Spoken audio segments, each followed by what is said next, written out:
Okay, folks, I got Mike Lindell. My son put Mike Lindell in the corner. I don't know what Mike did to deserve that. He's in timeout. Anyway, look, I'm going to the studio right now. A little behind the scenes action. Mercedes, are you ready for today's show? I'm ready, Lance. All right, well, here we go. Listen, today's huge. I want to talk about this whole weird narrative. Marjorie Taylor Greene, Tucker Carlson, even Steve Areno Bannon is up there. They're all lamenting this getting involved with Israel. This is the end of the Trump presidency, the fragmenting of the MAGA base. And you know what they all have in common? None of them represent the half of the MAGA base, which is evangelical, pro-life Catholics, and people with a religious background of various degrees who understand what this book says, which is why half the movement is so apocalyptically motivated, what the Bible says about Israel in the last days. It isn't Iran. It isn't Vietnam. It isn't Kosovo. It's different. We got to talk about this. Now, listen, I'm gonna be doing an interview with Philip Patrick in a minute after this segment, and we're going to be talking about what's going on with gold. Folks, I'm telling you this. The price of gold is because of all the jitters out there. You bet. We're in a day of shaking. You want to go to lancewallnau.com/gold and evaluate whether or not you could be one of those people that makes 75% increase on your investment over the last 2 years. It's going to keep going, folks. Gold is a real deal. lancewallnau.com/gold. And we're going to get into some internet gold here and talk about what's happening with the so-called MAGA breakup. Well, here we go, people. Let's talk about the supposed MAGA split that's going on. Let me just say something. Before everybody gets their hair on fire, the MAGA group isn't going to split over Iran and Israel, but it does show that the fault lines in America are spiritual. We've always known that. And the fragile nature of our coalition behind Trump is that the people that aren't really educated spiritually, you could say grounded Christian, interceding patriots, they'll roll their eyes with, your God agenda, and they'll applaud, Trump mentions Billy Graham and the flag, and we got to get back to some religion. But they don't understand it. And the proof of that is when the fault lines get exposed over Israel. Israel is the hot button end time issue. Christians know that. If you're a Bible student, you know that. I'm going to explain that in the second part of the show today. So just be patient with me. You'll understand why 50% of the MAGA party is solidly behind Trump's policy, and the other 50% are not all fragmenting. They're just scratching their head because they think, like Tucker Carlson, like Candace Owens, and like, I'm sorry to say, Brother Steve Bannon, they think that Israel is like Cambodia or Ukraine. It isn't. It has an entirely different spiritual trajectory in terms of its origin. You talk about the Judeo-Christian culture is under attack, and this is a spiritual force against a battle against demonic forces. We use that language, and then, well, if you're going to use the language, understand what you're talking about, because it is a spiritual battle, and you got to understand evil is really intelligent, organized, and there is an end-time conflict. We're part of the history of the fourth turning, and it plays into a biblical scenario that goes into great detail predicting what happens in the Middle East, including Israel eventually standing alone with no friends. Makes you wonder where the United States ends up. Tucker Carlson. We'd like to take this opportunity to state our position as clearly as possible. Whoever the we is, he's speaking on behalf of the MAGA, people that don't want Trump involved with Israel, right? And he says the United States should not at any level participate in a war with Iran, no funding, no American weapons, no troops from the ground. So no funding, no American weapons. That's interesting, no American weapons.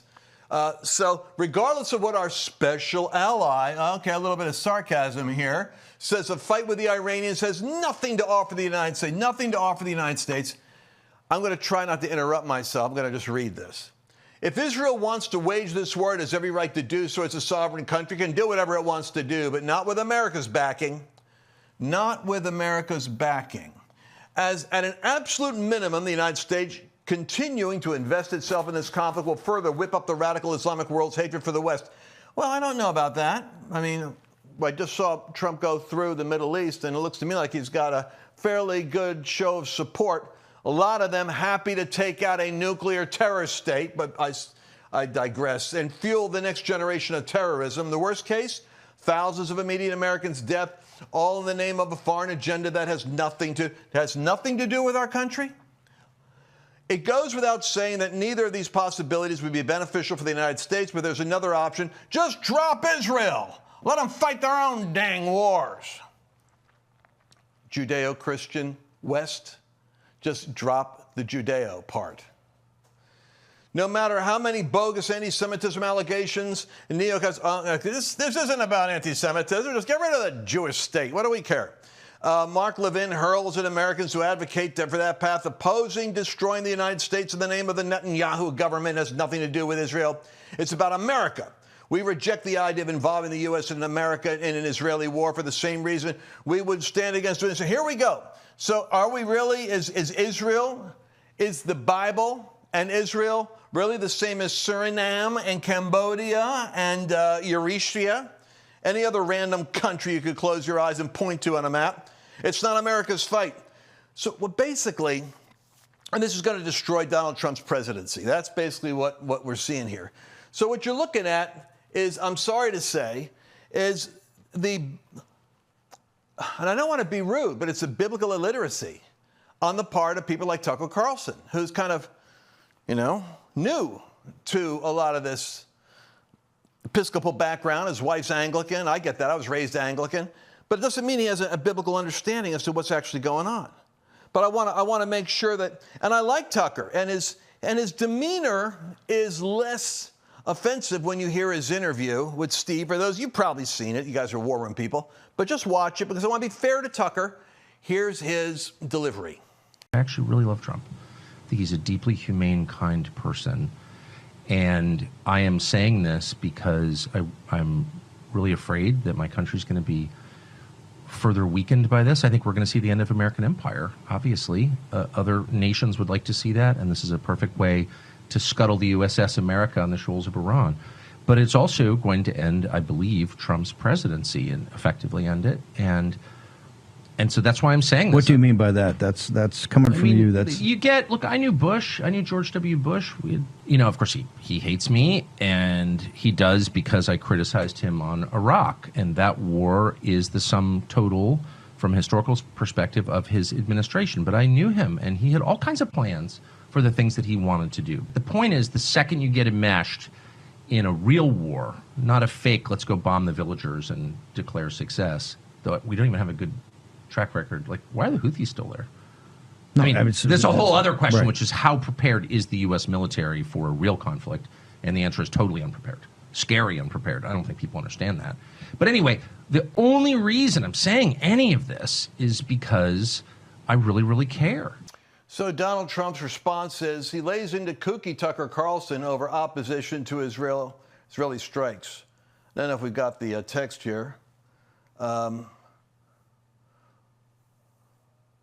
we actually have Trump's tweet? Somebody please explain to kooky Tucker Carlson that Iran cannot have a nuclear weapon. Period. Iran. This is Dad saying, you understand, your next door neighbor cannot have a ballistic missile aimed at your house. We're not going to let your next door.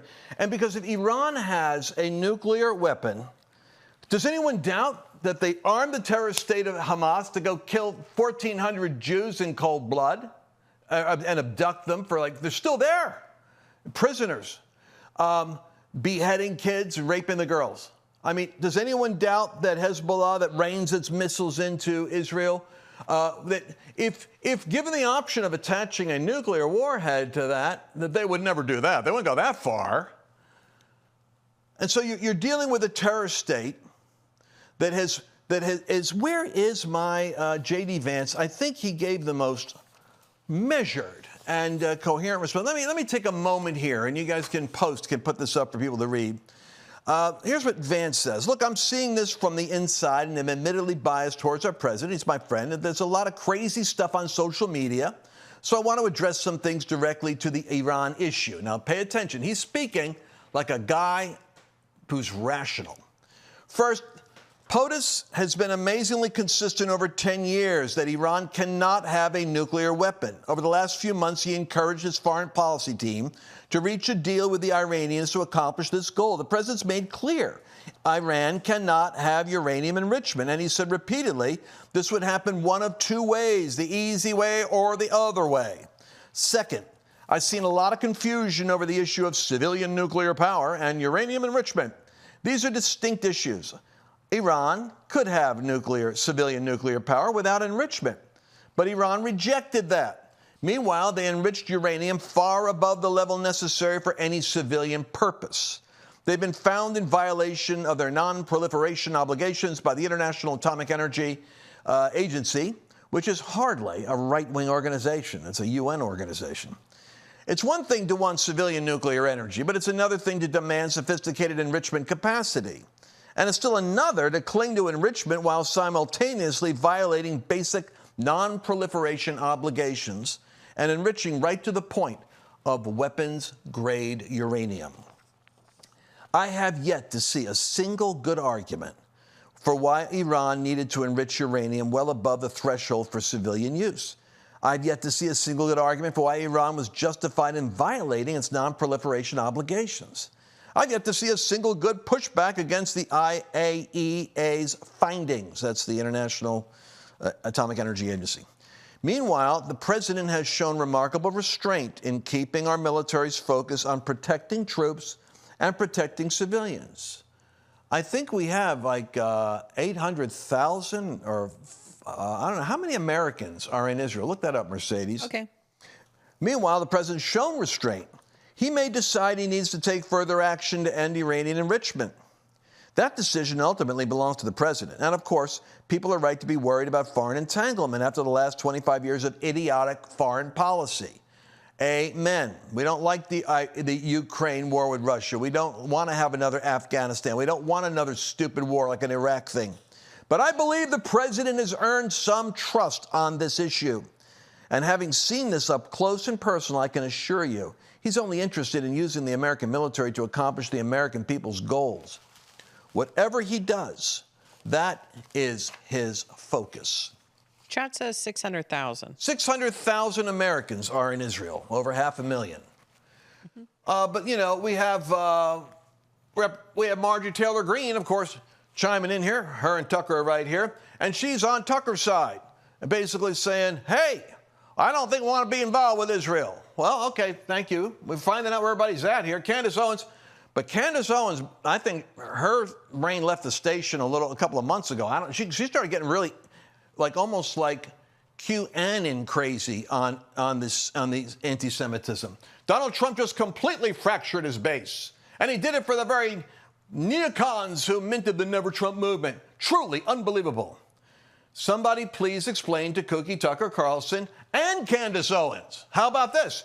Iran cannot have Osama bin Laden. Iran, people that are willing to blow themselves up, cannot have a nuclear weapon.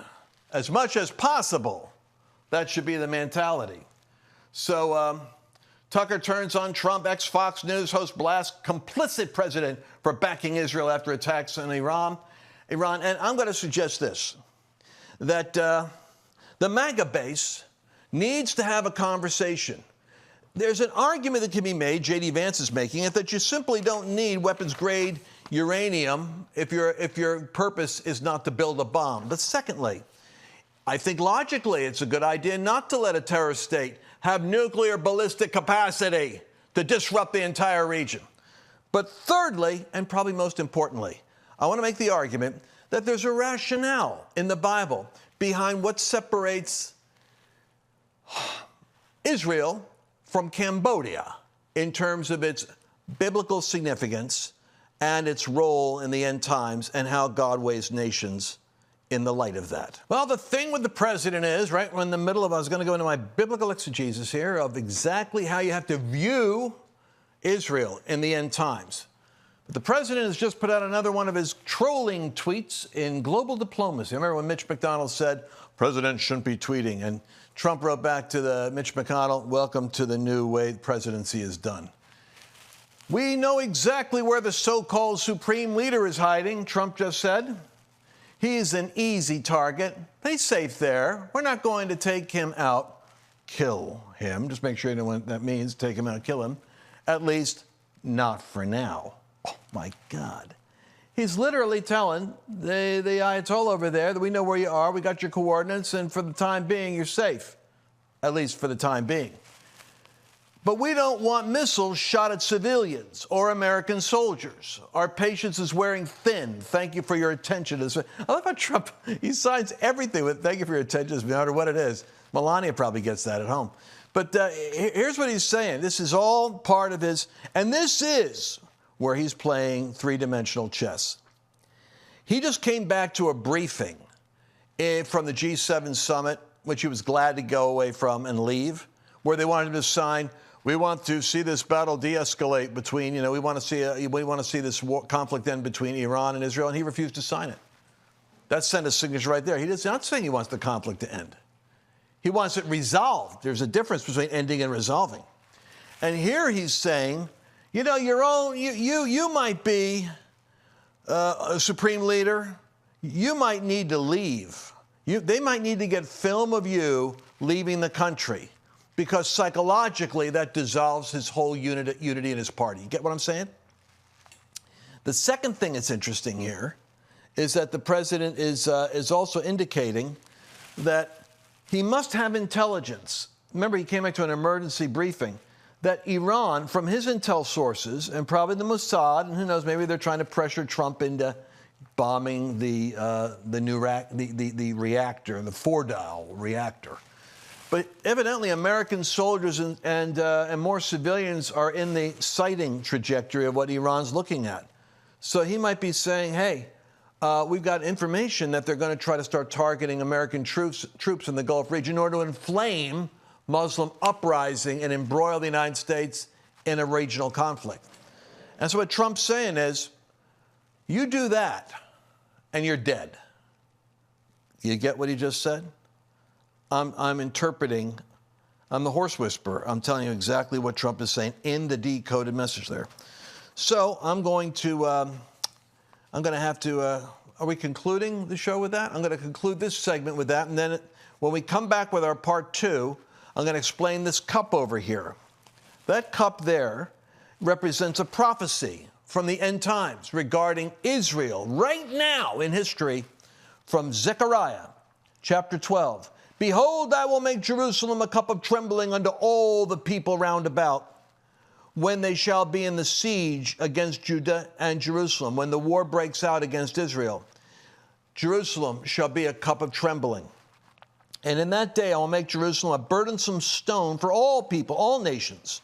All that burden themselves with it shall be cut in pieces, though all the people of the earth be gathered together against it. Meaning that Israel will become an issue that all the nations are going to have to make a decision on. And it's the valley of decision. We're heading into a last days period of time. I'm not saying this is it. I'm saying you're entering that period where, like it or not, that little piece of real estate is in the middle of global affairs. It's God's end time plan. You don't want to miss the next broadcast. We're going to cover exactly what happens next. We'll see you then. We're entering a period of time that has increased hostility against people of faith. It's a time when Christians are going to be tested on a moral, physical, psychological, and even a financial basis. I'm here to remind you that God is the one who has blessed you thus far, and He will take care of you in the future. You have a divine responsibility, however, to see trouble and prepare yourself. For example, with record inflation eating away at the value of the U.S. dollar, the savings in your retirement account is in danger of slipping away. I recommend diversifying your 401k or IRA out of paper assets and into physical gold. And the best way to do that is with a gold IRA from Birch Gold Group.